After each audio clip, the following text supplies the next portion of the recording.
freezing out here in the shed today. Welcome back to a third video on the Nev's Shed YouTube channel, and today's video is going to concentrate on Nikwax Leather Restorer, which I'm going to use on these Alpinestars J6 motorbike boots. Now I actually put the Leather Restorer on these earlier on, but the video didn't shoot for some reason, so I'm here doing it again. But it's very, very interesting stuff, and just the weather outside today it's really cold. It's really quite wet out there. It's a real proper late November wintry day, and I was thinking that in pre-pandemic times I would actually be going into the office as normal, probably on my Honda Duville, and getting into the office and trying to warm up and stuff. And I was just thinking about these old boots. I've had these for nearly 2 years. In fact, I think I've had them for 2 years. It's coming up in 2 years now. Since I bought these Alpinestars J6 waterproof bike boots, and they're so comfortable. They're obviously very comfortable on the bike, but off of the bike they're extremely comfortable as well, and they're perfect if you are the type who wants to go into the office and you don't want to have to get changed out of all of your gear. You just want to kind of slip off, your kind of protective layer. You don't want to be messing around with massive bike boots and stuff. Then these are perfect for you. Obviously, they don't give you the same protection as a full bike boot with the toe sliders, the shin guard, the whole lot. But having both, I can say these are way more practical. And if a lot of your riding is in the city or kind of an urban setting, then they're worthy of your attention. However, they don't have Gore-Tex. They don't even have Alpinestars' own proprietary version of Gore-Tex, DryStar. But they claim to be waterproof, says it on the side, and they are, in my experience, completely 100% waterproof. I've been through all sorts of conditions in these boots, going to and from work. I'm including driving rain, I'm including snow, and even ice one time on the road, which was an interesting experience, and they never failed on me. But I think one of the reasons why they never failed on me was because I washed them and conditioned them pretty regularly with Nikwax products, such as this Nikwax Leather Restorer. Now, for the purposes of this video, test, review, whatever you'd like to call it, I used Nikwax Base Wash to give these a quick wash. They weren't massively dirty or anything, and just give them a quick wash and prepare them for the application of the Leather Restorer.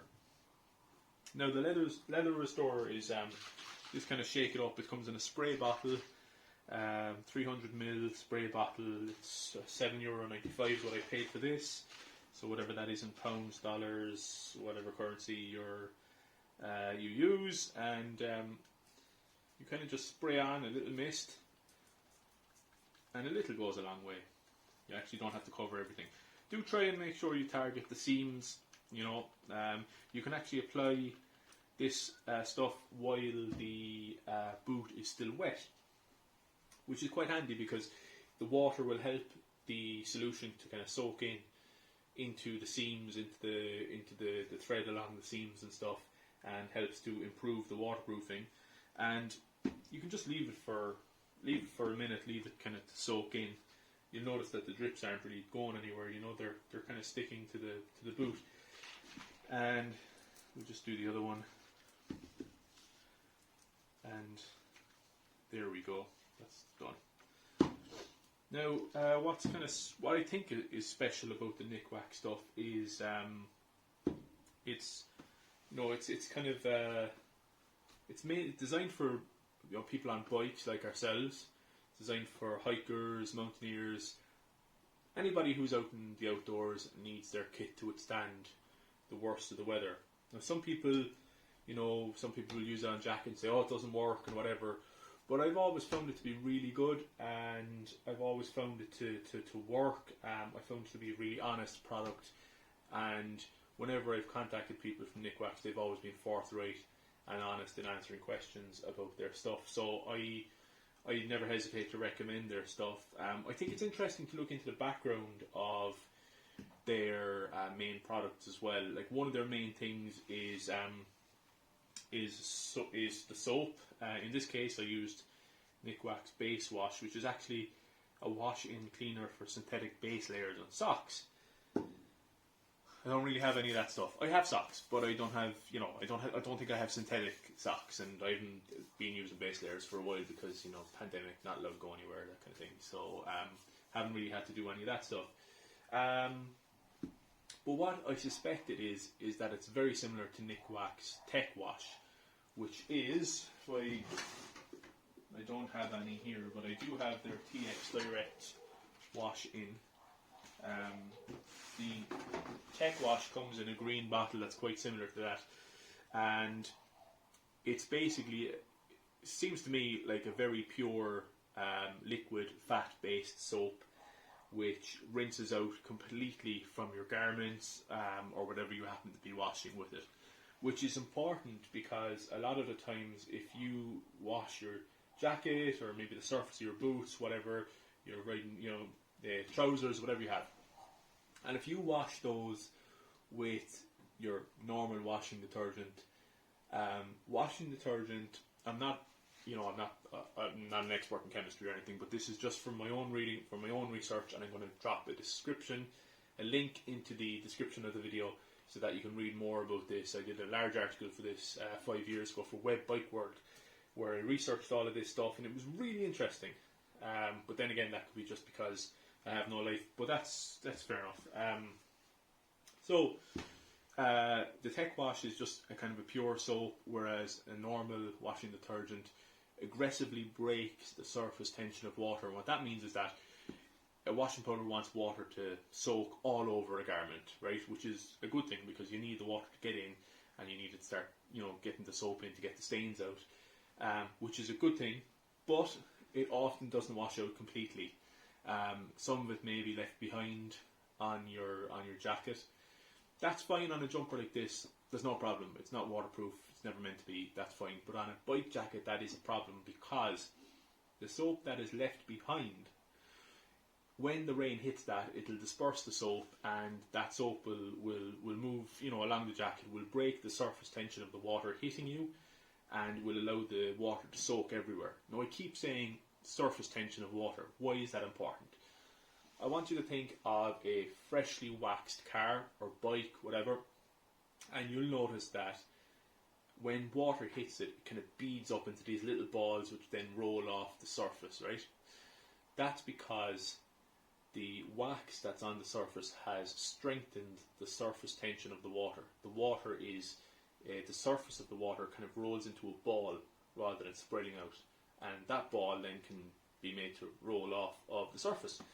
And that's what you want with your bike jackets, that's what you want with your bike boots, basically anything that's kind of waterproof, that's what you want to happen.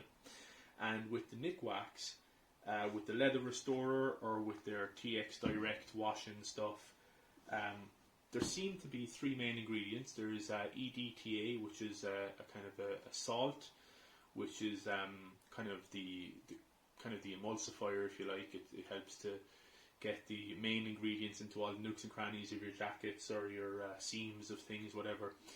EVA, which is a relative of PVA glue, and that helps to keep the wax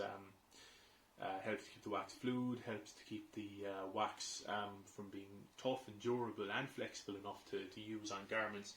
And there's a zirconium acetate, which is a salt, and what that does is it actually binds the wax to the areas of the fabric that aren't actually waterproof.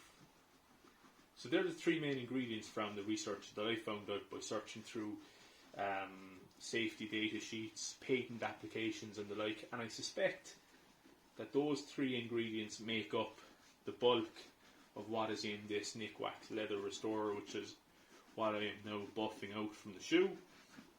And those three ingredients really do work. They do strengthen the surface tension of the water. They create these kind of microscopic peaks and troughs on the fabric, and they encourage the water then to roll into a ball and just to fall off the shoe rather than soaking in and breaking through the waterproof liner on the inside.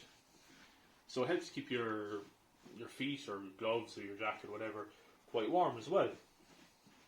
So there we go, there's one done. You might note that the leather darkens a little bit with the application of this stuff.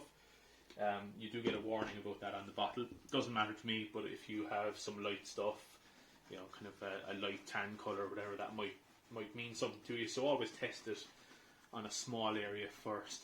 Another thing as well to be aware of is that the first time that I applied this onto my boots, I noticed that I was slipping around the floor of the office the following day.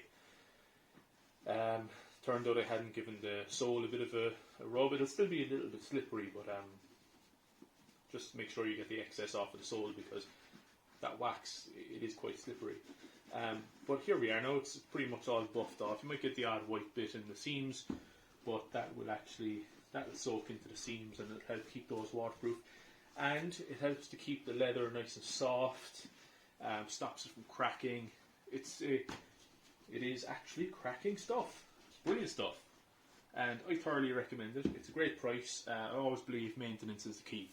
With your bikes, with your bike gear, with whatever you have really. If you maintain it, it'll look after you for much longer than you think. And I think the Nikwax Leather Restorer helps to do that job. So, recommended. There we go. Thanks very much for watching. That link, if you are having trouble sleeping, is in the description below on what makes up Nikwax, my veritable treatise on Web Bike World. So if you're having trouble sleeping, click the link below that. And thanks very much for indulging me with your time, and I might see you the next time. Thank you.